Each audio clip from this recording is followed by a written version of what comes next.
भैया नमस्ते. नमस्ते. कुठपर्यंत आली आता, कशी तयारी कुठपर्यंत आली, कसं झाली सगळी तयारी? आता तुम्ही पाहिलं असेल बॅरिगेटिंगचं काम जवळजवळ सगळं बऱ्यापैकी पूर्ण झालेलं आहे.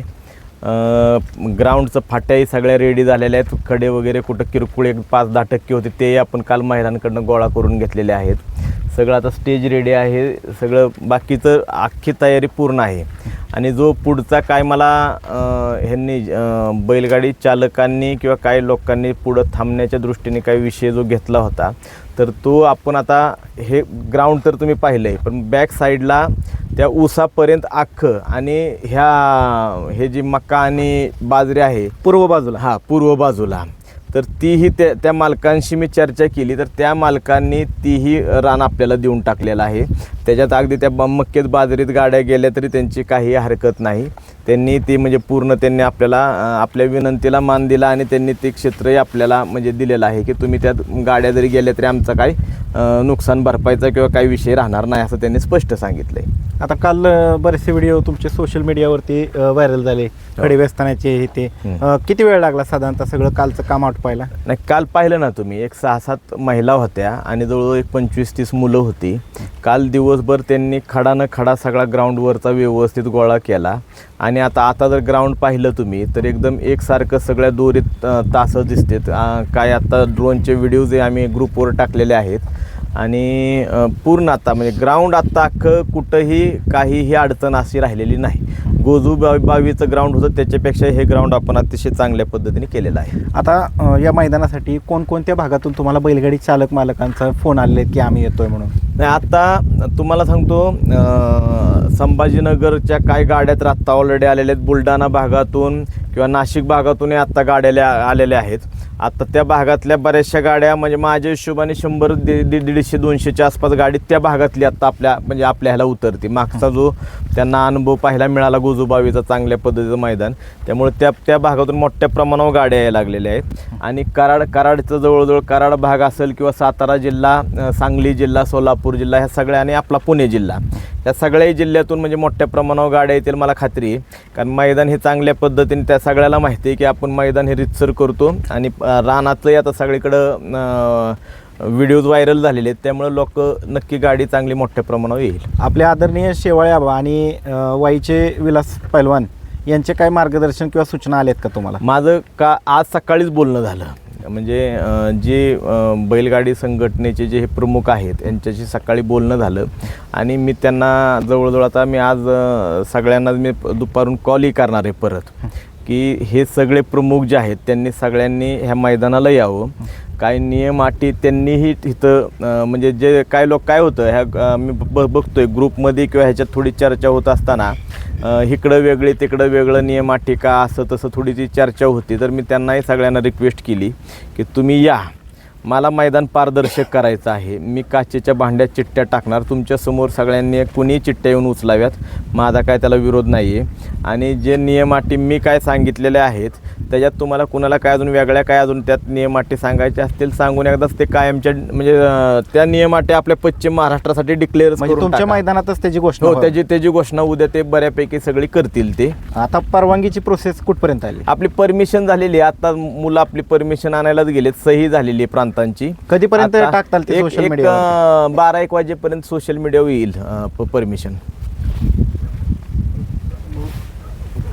भैया आता ऑनलाईन नोंदी कधीपासून चालू केलेल्या आहेत तुम्ही? ऑनलाईन नोंद आपली कालपासून चालू झालेली आहे. आपण ऑनलाईन नोंदीचे जे नंबर्स आहेत तो बॅनर आपण सगळ्या ग्रुपवर आणि मी स्टेटसला फेसबुक, व्हॉट्सअप, इंस्टा सगळीकडे मी तो शेअर केला होता. सगळीकडे शेअर केल्यानंतर आता नोंदीही चालू झालेल्या आहेत. काहीतरी 190 नोंद काहीतरी कालपर्यंत झाली होती.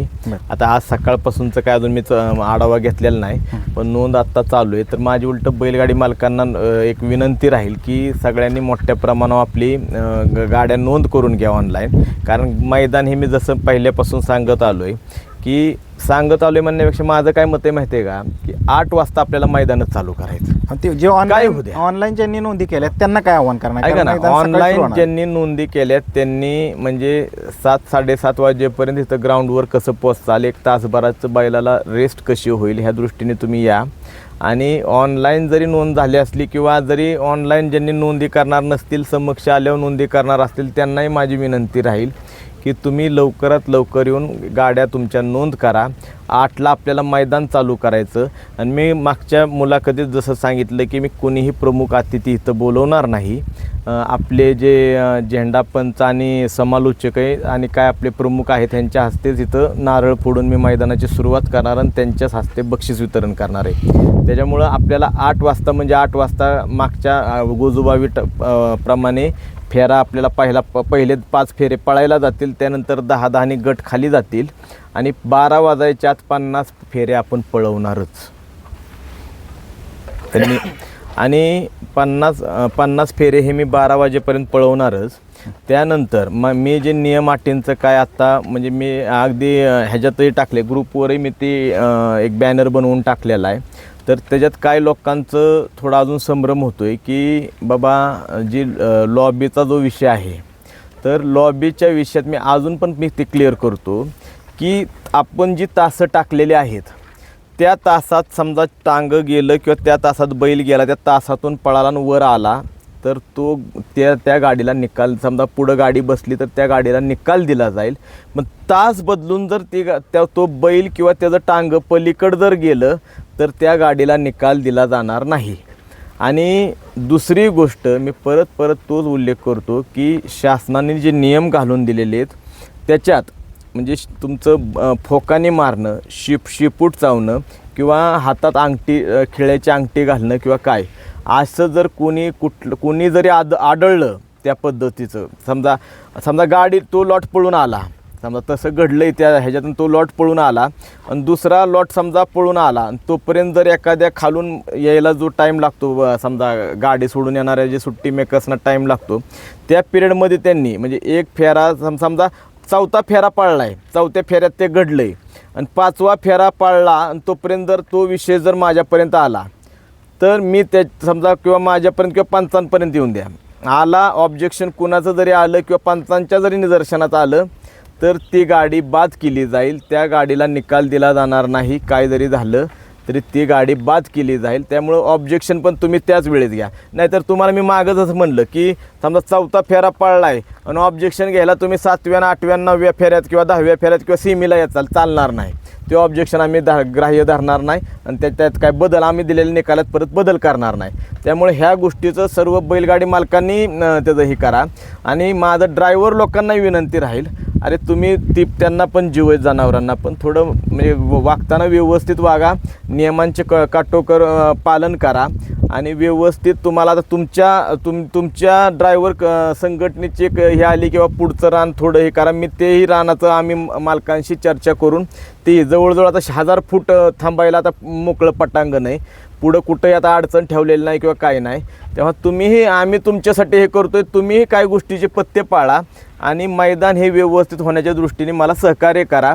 सुट्टी मेकरांनी हे खाली जसं गुजूबावीला सिस्टीम होती तशीच माझी मुलं खाली राहणार आहेत. तुम्ही गाडी सोडताना व्यवस्थित तासात लावा. आपल्याला 12 वाजायच्या आत 50 फेरे करायचे आहेत, तर तुम्ही गाड्या व्यवस्थित तासात लावा आणि गाड्या सोडल्यानंतर बॅरिगेटच्या बाहेरून सगळ्यांनी जायचं. उद्या आसूड मारला काय झाला त्याला मी जबाबदार राहणार नाही. तर मी सर्व बैलगाडी मालक परत शौकीन ह्या सगळ्यांना मी एक विनंती करतो की उद्या आपलं हे मैदान आहे, हे माझं नसून हे तुमचं सर्वांचं मैदान आहे. तर ह्या मैदानाला मोठ्या प्रमाणावर बैलगाडी मालकांनी किंवा प्रेक्षकांनी मोठ्या प्रमाणावर यावं एवढी मी आमच्या सगळ्या संघटनेच्या वतीने, आमच्या ग्रुपच्या वतीने मी विनंती करतो. धन्यवाद.